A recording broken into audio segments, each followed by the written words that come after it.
What's happening? What's happening? What's happening? Of course, you know it's your boy B-Hop Radio Shouty. Stepping in the building, I got some guys that's been putting it down for the South and hip-hop culture for the longest. I mean, they blessed me with a lot of support early off in my career off in this thing. I'm talking about Mike Tall. I'm talking about Spitty. I'm talking about Dirty Glove Bastard off in here. What's good with it, fellas? Family. Man, fam first. Great, man. Yes, I appreciate you opening up your platform for us to come by as well, man. Most definitely, Tall, man. Spitty. It's like long overdue. Exactly. You know what I mean? This is what we're supposed to be doing the whole time, you know.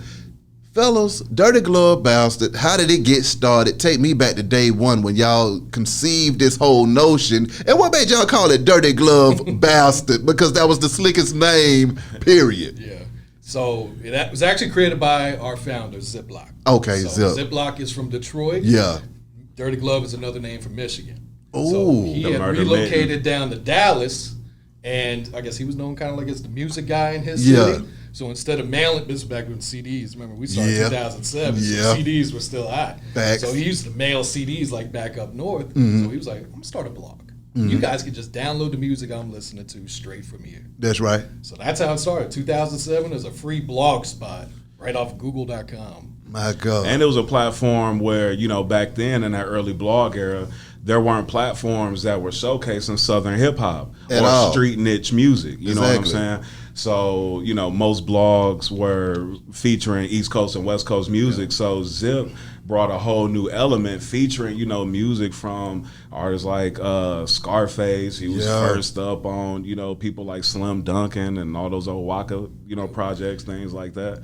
And he was creative too, man. Oh, yeah. Like he, instead, not only just music posts, but I mean, he had like, you know, just interesting like street posts about, you know, just culture and gang culture in Detroit and the Midwest, you know, things like that. Yeah. So with Zip being in Texas and y'all being in Atlanta, how did y'all link up? So I linked up through it just by finding his website one day and figuring out, this is the only dude posting Gucci Man music.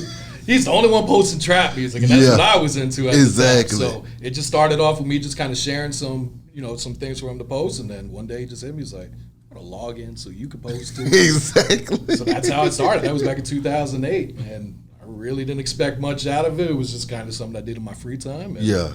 next thing you know, we brought in Spitty because he was plugged in through Zip's cousin. Were you guys roommates? Yeah, so basically I moved to New York. So I moved to New York to take a job at Def Jam, working in the digital marketing, running the urban sector, digital social media. And basically my partner Ronnie told me, like, man, I know you love Southern hip hop. I know how much you just love this niche of music. And my cousin got this site, and I want you to help him like get it off the ground. I think it's something that, you know, we could all build on. And I saw it, and I was instantly on board. And so I got on the phone with Zip. And just from hearing him in the first call and just how live he was and how much he loved the music and how authentic he was, I knew that it was something I wanted to be a part of. And so I got on board too. So what was that point to where y'all felt like DGB was starting to grow and take off, and that y'all really had a stronghold on the Southern culture as well? Honestly, probably about a year in when I realized all these other sites were stealing our music. Because they were never posting Waka Flocka. Yeah. They were never posting OJ the Juice Man. But now all of a sudden they're posting the same things that's on our site at the same day. So we realized we kind of had like a voice for the internet. Yeah. As well, for the other bloggers as well. And then it really took off when we started throwing shows. Yeah. So we started doing A3C, I think was the first show we did in 2011. And then we did South by Southwest. And that kind of just stamped it. So it kind of put a face to, you know, the blog. Exactly. So y'all got the blog going crazy right now, and then you say we got to add another element to this blog because it's media starting to change a little bit around us. Okay, what was it that made y'all jump off the porch, fellas? So, I mean, Off the Porch was an interview series that I started. I was living in Decatur. This was at a time where I got laid off from Def Jam. I started to... Layoffs always create greatness. Continue. Hey man, somebody told me that one door closed, another door opened. Facts. And it was truly that, because I mean, I remember getting laid off, and then the next day I was on the phone with Hayes, and we were like building, talking about doing shows and doing just more like interactive things with the blog. So basically, just knowing that there was a big need, like to, you know, not only give these artists a platform to showcase their music, but to showcase their stories. And so the name Off the Porch, you know, I'm a huge fan of, you know, of the Hot Boys and of, you know, Cash Money. And so if anybody knows, all of their original skits were called Off the Porch. And so it matches so perfect with our platform, because our whole point is to, you know, push artists and to elevate artists to the next level that may have not, you know, gotten those opportunities at first. So, I mean, we, you know, how'd you jump off the porch, whether it's, you know, from the streets or in the music industry, you know what I mean?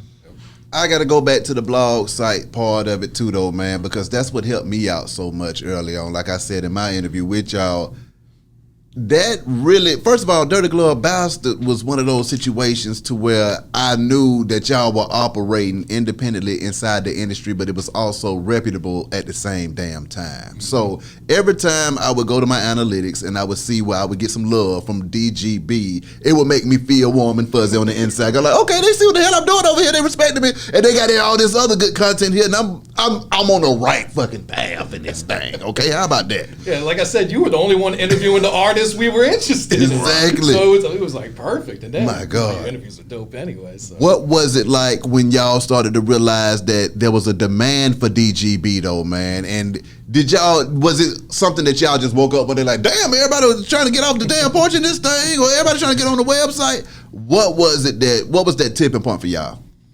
So for the website, probably 2012-ish, I want to say, because we just did a huge show at South by Southwest. Yeah. We brought, man, can you remember the lineup? Yeah, like it was Killer Calion, it was Starlito, it was, A$AP Rocky headlined the show. This was early in his career. And then also something that was really monumental from it was he helped create the buzz of Chief Keef at our South by Southwest show back then in 2012. They were spinning the record, so 300. Yeah, 300. Like they would, after all their shows, they would do like big mosh pits and all that to create buzz for that. I mean, not to create buzz for that song, but that because they was fucking with it. Exactly. And so it like got recognizable from our show at South by, and I mean, yeah, like seeing like that reaction even from when we came home, and you know, a lot of different artists and different brands and people really like giving us that recognition, like damn, y'all really like went to Austin and did that. Yeah, you know, and did it for us, because they know that like everything we've been doing has been to help to, you know, showcase these artists, you know?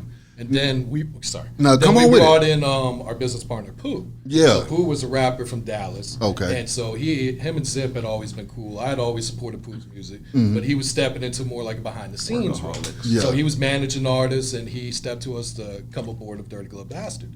So when we let him in, his whole thing was really pushing social media. So here we went from being a blog spot, but you know the blog's starting to slow down. Yeah, social media is getting big at this time. Come on. So he was big in really helping us push our Instagram. What was that like, making that pivot though? Because a lot of people weren't able to pivot with the introduction of social media and just, you know, video content in general. Yeah, absolutely. I think like us, you know, we take pride in being forward thinking, like in that realm, you know, within the platform, within us, like, you know, also, you know, doing marketing for a lot of y'all favorite, you know, artists and things like that. I mean, from us running digital campaigns for artists like Jeezy and for Future and you know.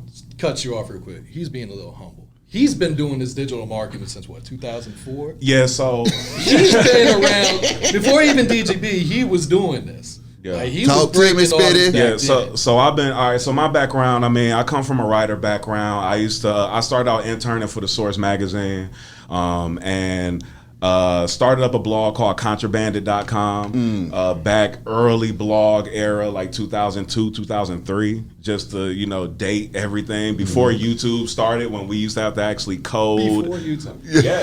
Yeah. Seriously. So My God. Yeah, so I wrote for the Source magazine, and then I interned for Jordan Brand and ended up getting a job over at Geffen Records.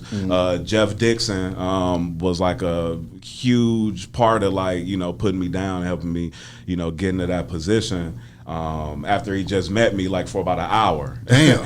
So, but yeah, so I've run digital campaigns for everybody from Mary J. Blige to Nelly Furtado to Gucci, to OJ the Juice Man, to Rick Ross, Kanye West. I went independent and did all the Futures marketing and was a huge part of, you know, that brand building stage. And, you know, went over to TIG and, you know, helped with the success and was a huge part of the success with Rich Homie Quan, YFN Lucci, you know, several artists like that. So, you know, from being, you know, and that's what I brought to the table was like the marketing mind, and then also, you know, having such a love for like the underdog. Like when I was at the labels, I would always be deemed as the Southern hip hop guy. Yeah. You know, so like when I went to Def Jam, they put me with Player Circle immediately. Yeah. You know what I'm saying? And I, you know, got really close with Tit and with Dollar, you know what I'm saying? And then even within that, you know what I'm saying, worked with Titty Boy and Tech,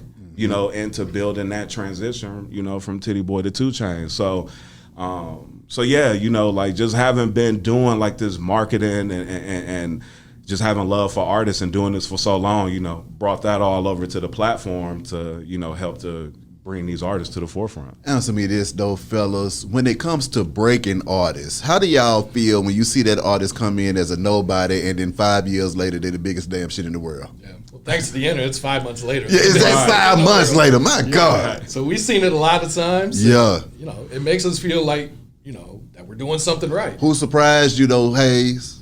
Who surprised me? Did you see I gotta do 1 million views that quick, man, Rod Wave? Did you see that coming or did I told them 100% saw that. They weren't really up on Rod Wave at the time, but I was like, man. You knew the wave. And as soon as I got done with the interview, I was like, this is the one. I remember him telling me like, hey man, I got this kid coming through today, bro. Like this is gonna probably be one of our biggest interviews and we up on him first, you know. Like a few people, man, I remember some years ago, man, I promise you, he put me up on Future and told me Future is gonna be one of the biggest artists. I remember, and like, you know, it's funny, man, because, you know, even, you know, the DGB team, like our fam, I mean, they've been, you know, a huge backbone even within my journey and what I've done individually and things like that. And I've taken lists that he's given me and have like looked good in rooms like, hey, these gonna be, you know, because we've all congregated as a team, because that's something that we've always done too. I mean, we just naturally have conversations just about hip hop, the culture, just what's going on. You know how, you know, just that's what we do. Yeah, even Young Dolph, we brought him to his first South by Southwest show, 2013, and he came by himself, just wearing a t-shirt, no chains, rapping over his own mixtape with the bigger ranking drops and everything. Answer me this though, fellas, because I know as far as marketing and putting these artists in the game, do they reciprocate that love? It's 50-50. Okay.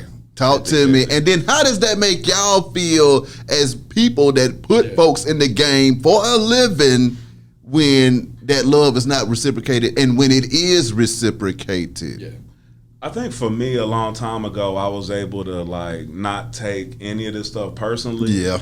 And just, you know, kind of understand like what it is. And then I think when you get to a point where life for you gets so busy and you are juggling so many things, it's a little easier to kind of understand you know, how people might forget something or, you know, or not even intentionally, you know, not do something for you. But I mean, you know, on one side it's difficult because some people who you may have, you know, given blood, sweat, and, you know, tears for.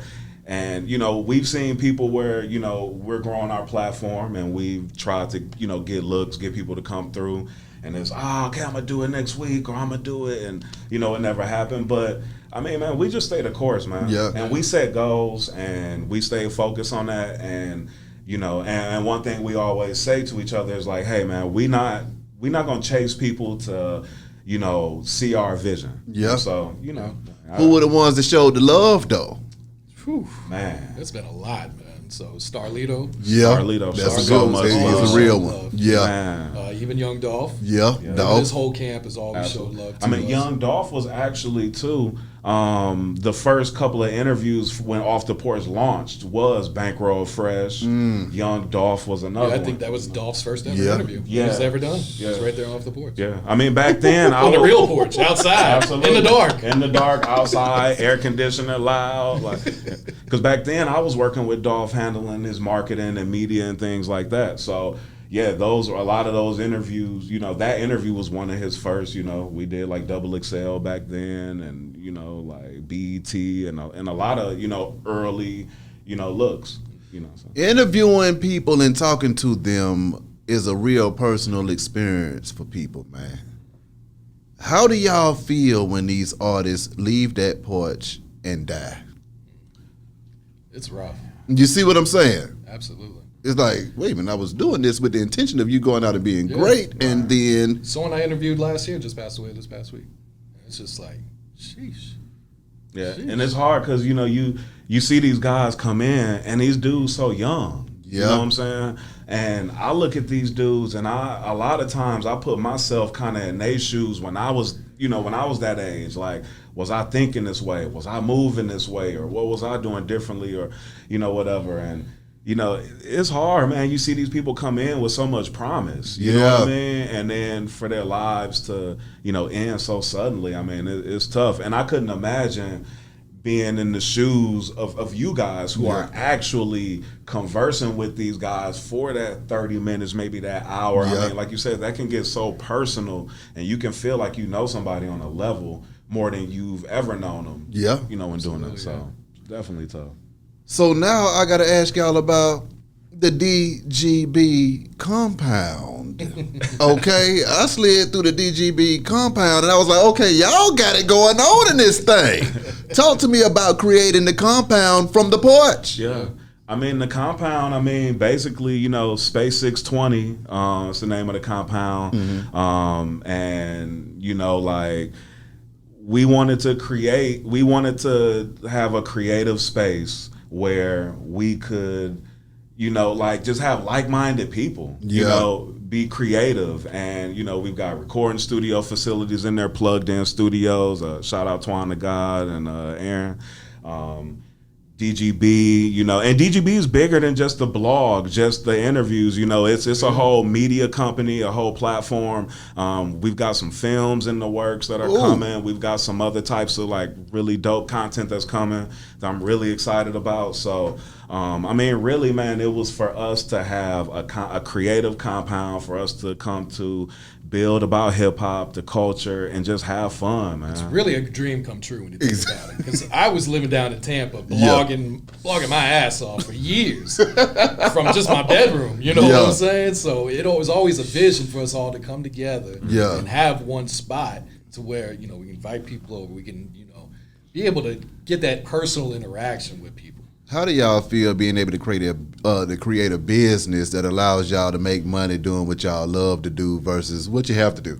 Yeah, no, it's like I said, dream come true. You see what I'm saying? And it's like what he says, it takes 10 years to be an overnight success. So it took 10 years of working at it before it finally paid all my bills. Yeah, man. I was working in a restaurant doing 12, 14-hour shifts a day, coming home, blogging, being on my break, posting on IG, stuff like that. And let me tell you something, bro. I don't know nobody that work harder than this man. Yeah. I don't know nobody who is more dedicated, at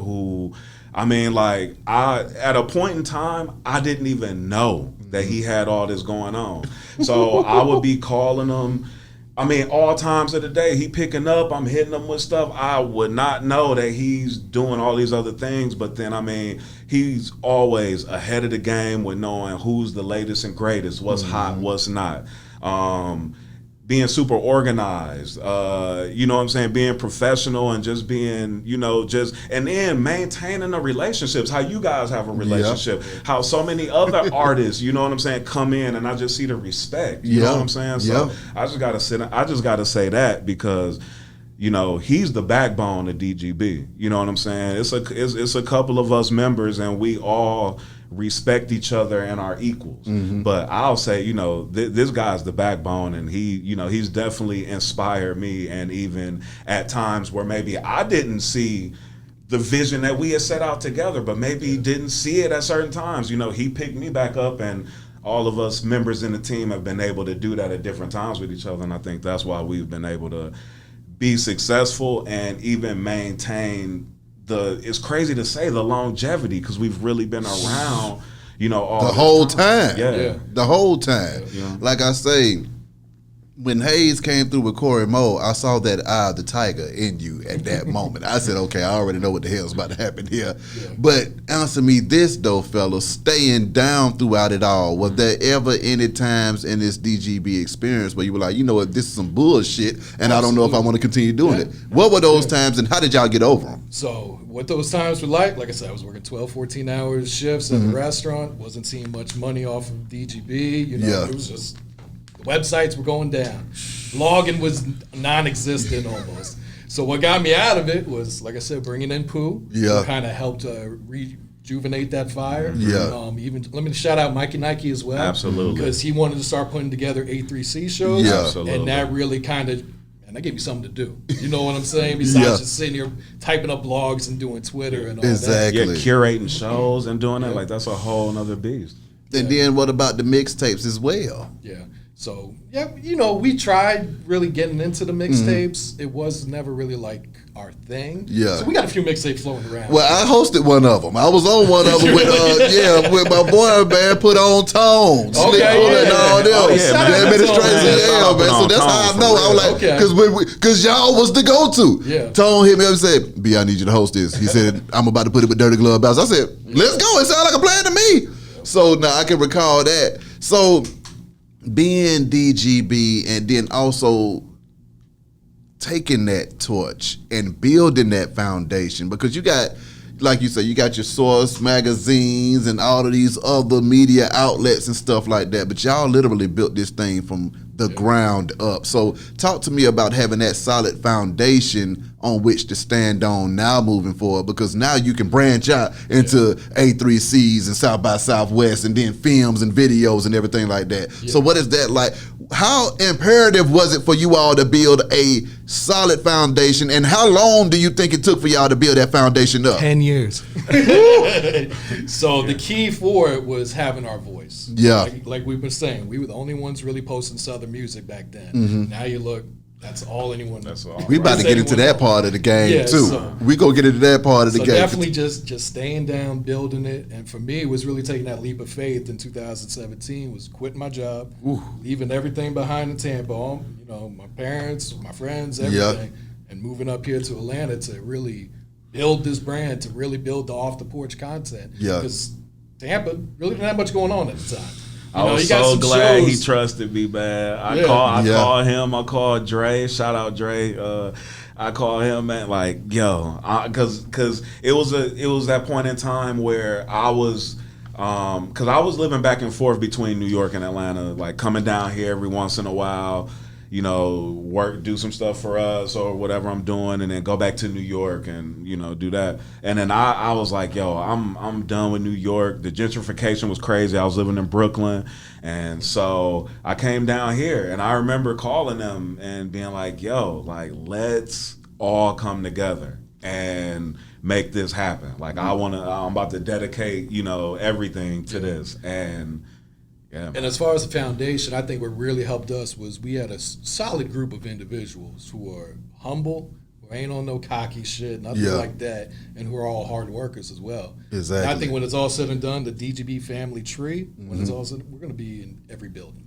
You're damn right. Absolutely. You're damn right. I witnessed it myself, and then I feel like when that Off the Porch started cranking up, it just kind of warp speeded and light speeded the whole movement. So talk about that creativity in that package that you offer to artists, because when you text me back, Tom, I was thinking to myself, oh, so this how I'm supposed to be doing it the whole time?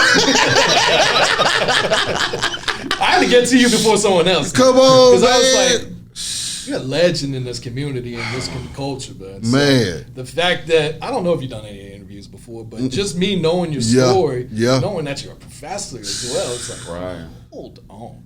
But no, I was talking about the way you sent me back them damn clips and the way you had exactly. I was like, this is what I'm supposed to be doing. Yeah. Then I learned something right then. I was like, damn, I've been fucking up. If the artist got content to post, they're gonna add you and kind of build up your following. My God, I mean that was the beauty of it all. So I mean, talk about the architecture of it all, fellas, and just the different things that you know that you are offering people. When you come, I know because I experienced it my damn self. But when you come to an off the porch interview or the Rock with Dirty Glove Bastard, what is it that they gonna leave out of there with? An experience, pretty Facts. much. You know what I'm saying? They're gonna get the whole experience of coming in, meeting the team, seeing the facility and all that. And shout out to him for the idea of creating the actual porch. Yeah. Because when I first moved here, we were just shooting in the warehouse in front of a red beam that we had. So he was like, we got all this space. Yeah. Let's just recreate the porch. Yeah. And that, I think, is really what helps separate us. Because now people come in and they're like, there's the legendary porch. That's that goddamn porch. And it's right only been there. 2 years. Right. And just being marketing minds, and like what you were saying, Mm-hmm. like, and what you were saying on that tip, like, just being marketing minds and knowing, like, what sticks with people and what, and let me give a shout out to DJ Smalls too, man. What up, those Smalls? Yo, for real, because he's somebody who, on the marketing side of things, where I've represented several artists, I've gone to his platform and have had people do interviews, and then just on the tip of being peers and being friends, within this game, I've gotten a lot of good game and good information, just like we all share information. Exactly. That's why I want to give props. And, he was somebody who said to me, man, pick a niche or something you want to shoot and stick to that niche and stick to that look.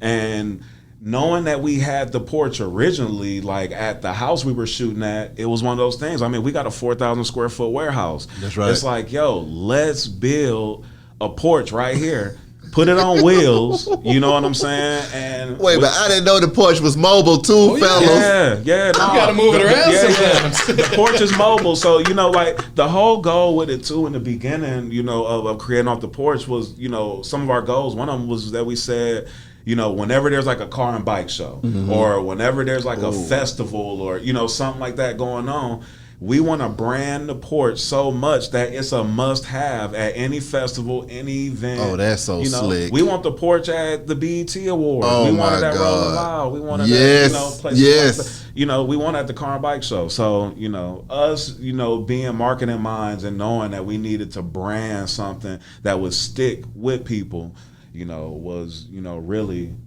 the thing behind, the driving force behind that. On this DGB journey, what has been the most fulfilling part of it for both of y'all, man? Creating opportunities for everyone, for clients, for our, co-employees, co-founders, owners, employees that we're able to employ. People making a real living off of this. Exactly. So just creating those opportunities for others is really the most fulfilling part. Absolutely. And I would echo that, is really being able to like create opportunities, meeting like dope creatives and people who may not even know like their maximum like what am I trying to say? Like, like not potential? Even, like their maximum potential, and being able to, work with people and show them that. And, again, being able to just create opportunities, for, we got people moving from other states, coming here, working for the platform and, and really working. We not, at the office hanging out and, you know what I mean? Fucking around. Yeah, like we really handling So it's a whole operation. Oh, no, it was going to, I was like, where's Nino Brown at? So yeah, and then I think too, man, is when we do get that recognition from these artists and certain people, saying to us like like Future had recognized like that we were the first blog posting him like and other artists that actually like recognize that and show us that love. Because that means so much though. Yeah. It meant a lot to me as well. You just gotta understand, when artists are trying to cut their teeth into the game and just that Cosign. They're stepping stones. Come on, they're like, hey man, that cosign is probably what made them get back in the studio again. Yeah, that's what made me say, well, hell, I could drop another interview if they put that out too. And then when it didn't, I was like, wait a minute, where's Dirty Glove at? Because I need y'all out here. These shits is real. So that kind of help that y'all are facilitating for the community as well is just a plus to it all. But can I say this? Get in here. I think that is, I'm just thinking this as we talking about it, but it's like, man, when I hear you talking about your story and us talking about just building this platform, I mean, our story is even similar to, the artists and the different people that we interview. It's the same. You know what I'm saying? Yes. Like for people to know that we spent 10 years plus building a platform out of love, for a culture that we love, to help uplift artists who we love their creativity and their craft. And to, be able to do that and then build it up to something that's a functioning business and to be able to, prosper off of that. I mean, it's just interesting, man, just hearing this. It's like our upcoming is just in the same of, just a different hustle. Just a different hustle. Those are all facts, and that's what I want to ask next too. Now that DGB is profitable, man, I mean, because once the money starts coming in, then the vision starts growing a little faster. At first, it's like, we could just make some damn money in this motherfucker. Let's figure it out. But then when the money starts coming, it's like, let's take over the goddamn world. So you know what I'm talking about, Hayes? What? Come on. So where is the vision going next, fellas? I don't want to spill too much. I'm with you. But it's more into the video production as well. So just imagine Off the Porch, but bigger. Ooh. Yeah. So Media. whether it's documentaries, Yeah. films, even, like we said, taking it on the road and stuff like that. That's definitely in the works. And maybe music video production. Ooh, I can dig that. Yeah, man. I mean, the ceiling is endless. It's wherever we want to take it, honestly. Yeah. So, Come on. I mean, like I said in the beginning, like we don't consider ourselves a blog anymore. Like we're a platform, we're a media company, and it's so many opportunities. Especially in I'm really interested in that storytelling realm, and so it's a lot of like really dope things that I want to do in that realm. A lot of topics and things within the culture that still haven't been touched on that we've been discussing. What advice do y'all have for those people that are in the same shoes? I just got laid off of Def Jam. I've been over here at the bar being a waiter in this thing, trying to make it do what it's supposed to. I love this thing called hip hop. I just love media in general, and I want to do what y'all are doing. Yeah. What advice do we have for those people, gang? Find your voice, find your lane, work hard, stick with it, and take that leap of faith. Absolutely. And I would say set goals, both long-term and short-term, super important. Even if it feels unrealistic, still set them, write it down. And I would say, like, stick to the plan and, don't follow other people's timelines of success and things like that to base it off of yours because, If that was the case, we would have gave up a long time ago. Absolutely. Because there were so many other blogs that were clicking up. Yeah. They were the big thing. They were the talk of the town. Yeah. Labels only went to them. Labels were giving them money for advertising stuff. Here we are like, can we have a crumb? Exactly. Can we get some? Right. Can we get some? Get a little something, But we something. just stayed down. Yeah. And really just kind of found our own lane and perfected it at that. What is the future of media, gang? That's probably a question for him. 'Cause I don't know. Yeah. Yeah, I mean, we see it's here with podcasting. You know what I'm saying? I mean, that it is here. It is, not going anywhere, and is really dope too. Like especially as we see, like whether it's former rappers or former athletes, like kind of stepping into that seat of media. So, I mean, that's definitely, the thing of now. I won't say that's the future, but I mean, I just see we're in I truly see like pay-per-view type of content, like being kind of one of the next type of waves. OnlyFans is in the porn world a version of that, but OnlyFans was actually started like to be an influencer platform where people paid for content, and then it turned into A porn site. A porn site. I'm sure they didn't see that one coming. Right. Exactly. But I feel like that, somebody still has to figure that aspect out of it. And when we have like an Instagram where you got to pay for like some type of exclusive version to get access to certain types of content and things like that, that's kind of where I like see it going. Job versus working for yourselves, fellas. Talk about the liberation in that as well, because corporate and just working for folks doesn't feel good all the time. But for some reason, I know when y'all walk in there and see that damn porch, you're like, I'm in the right damn place today. It really doesn't feel like work. Come on. But what people got to realize is you're going to put in a lot more work. Those You're not are doing facts. 9 to 5, going home, and then you don't even have to think about it till 8:30 the next morning when you got to drive to work. Right. So with this, it's constantly, it Yep. really is a 24/7 thing. That's true. Whether you're plotting, you're working, you're preparing, you're Yep. even just maintaining things at times. Mm-hmm. So it's definitely a lot more that goes into it, but it's so much more rewarding. Come on. Mentally and definitely financially. Absolutely. I would say too, like it kind of go twofold with it too, because you have the aspect of like working a 9 to 5, maybe at a job or in the industry you don't like. Then you can also have a 9 to 5 working at a job that you love. You know what I'm saying? I was blessed enough to and I've worked several types of jobs. You know what I'm saying? But like. When I was talking about the music industry and working at record labels and PR agencies and things like that, I've had some ideal jobs and, but then at the same time, walking to work feeling crippled or feeling, like your hands are tied behind your back because of, so much red tape, behind like you got creative ideas and you want to execute some things, but then you can't do it because so many things have to get signed off on to be able to make that happen. Then being independent, like he said, man, you working 80 hours a week. You going in at 9 and you might not leave until midnight. You know what I mean? And it's around the clock. So I think that, man, what people have to understand is that like when you're working towards doing something you love, no matter what, if you're working at a job for somebody or if you're being independent, it take a lot of work and a lot of dedication, you know? So a lot of people, like even, I'll say like a lot of people even see us in our positions. People see you in your position, like maybe interns, things like that, people on the come up, and they see this part of it. Yeah, that's all they see. They see this side. I can do this an hour a day. Exactly. Right. But they don't see, those years maybe where you drove a hoopty or where you slept on your friend's couch or, where you huddled up with your partners to put up enough money to buy lunch.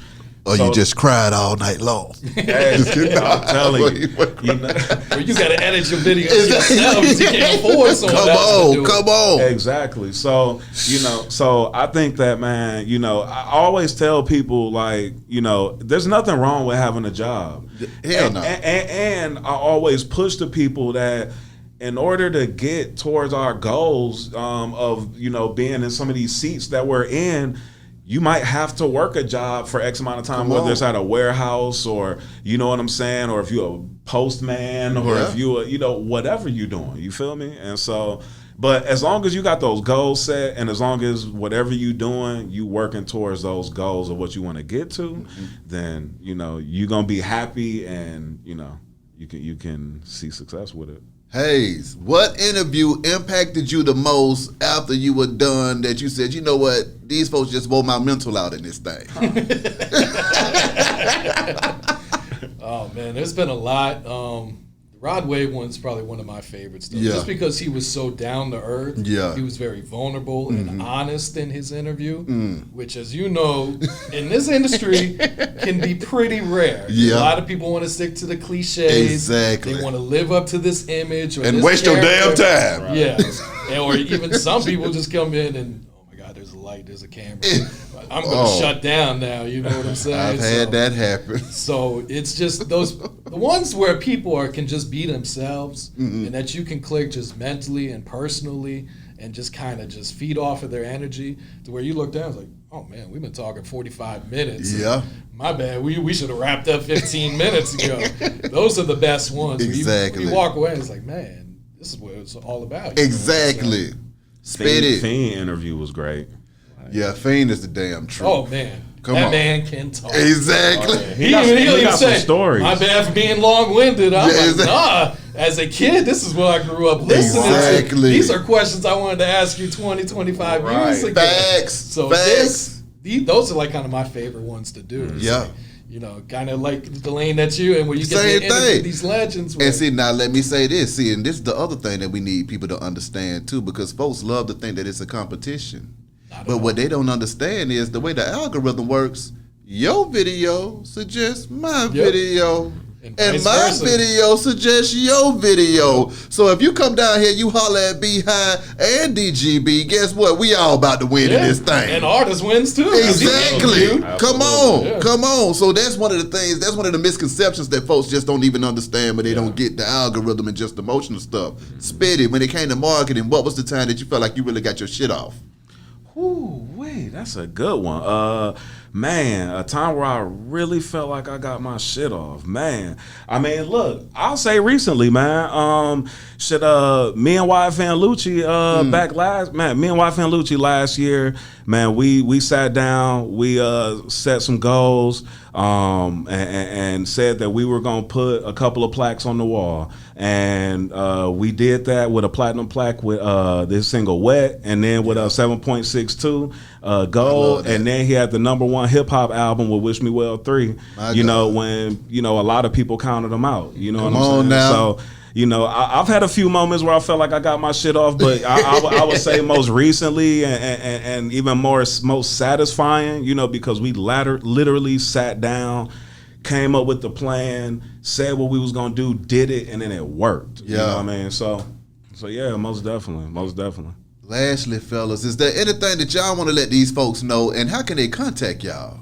Man, we're probably the easiest people to contact in the world. At least I am, because I reply to everyone. just Yeah. about. So Instagram, Dirty Glove Bastard with the underscore. Thanks for taking down 3 of our pages. Oh! You can hit us on DGB _ off the porch on IG. Twitter is DGB _ media. I think we're on Facebook. Yeah, we're still on Facebook. Yeah. So Dirty Glove Bastards on Facebook. Absolutely, we on I've been Facebook. slacking on that lately. But yeah. I've been there. Yeah, my Facebook ain't hitting no shit either. I'm trying to get my social media up. You taught me how to do that the other doggone week. Hey, we need to build on that because for real, Facebook is like super popping in that content realm, Especially with that share button. yeah, Exactly. Share absolutely. button. The share button changed And I'm the hearing their game. monetization is a little bit stronger. And that's than what I was just everybody about to say. else's, too. Yes, They haven't sir. monetized us. That's why. Yeah, it's- yeah, we working on that right now. Going Come back on, this way Facebook, rock until with us. y'all approve us. So. know Come what I'm on. saying? I'm with y'all. Yeah, I'm at Spitty Will on IG and all social platforms. At Supreme Marketing, Marketing MKTG. That's the marketing agency. And man, I just want to say, man, shout out to the team, Zip, Dre, Hayes, Long Live Pooh. Long live Pooh, man. How did that impact y'all when Pool passed, man? That was the saddest day of my life. Yeah, it was. Yeah, that was tough, man. Because I mean, I remember like I was actually in LA for business, and I was getting ready to come back to Atlanta, and Pooh had called me, and we talked for about an hour, and he asked me to come to the Bay, and I was gonna come up there, and then I last minute like didn't go. And then he called me the next day and told me what happened. And, all I could think was, damn, if I was there, I probably would have created a diversion to stop that situation from happening. Maybe I'm slow getting dressed. Maybe we would have been 15 minutes late or something, So, that was, definitely the toughest day of my life. I mean, I'm from Milwaukee, Wisconsin. I've grown up with a lot of, friends, close friends, passing away and things like that. But nothing affected me like that, especially like how much love he had for so many people, how hard like he worked. I mean, I think all of us, and this is why we've got such the connection and how he said we're all humble and all just, hardworking individuals. We all just really love this culture. We're all genuinely good people and just, that's just, our mantra is just being, good people and doing right by people. And so, yeah, that affected us. That was a tough one, man. And, it's interesting enough, like as that happened, we were, our trajectory was, really going up. And I feel like, he is a lot of times, like, I hear him speaking to me a lot and just, pushing us in the right direction. Yeah, he's definitely calling plays from up there. Absolutely. Exactly. Absolutely. Lonely up who in this thing. Yes, sir. Lastly, did you get your Instagram in here, Tall? Mike_Tall. If you need to hit me, I hardly check it. I ain't gonna lie. Because I'm on the DGB one. I'm on the Off the Porch one. I barely. Social media really doesn't exist in my personal life. I feel that. Yeah, I feel that. But Mike_Tall, if you need to hit me on IG, just shout out to the team, man. Oh, like I said, we got a lot of hard workers on our team, and everyone is responsible for the success. Absolutely. Exactly. Well, fellas, appreciate y'all coming through this thing, man. Wish y'all nothing but the best and much success. DGB, Mike Tall, spin it. Be High Radio, shout it. We gon' holler.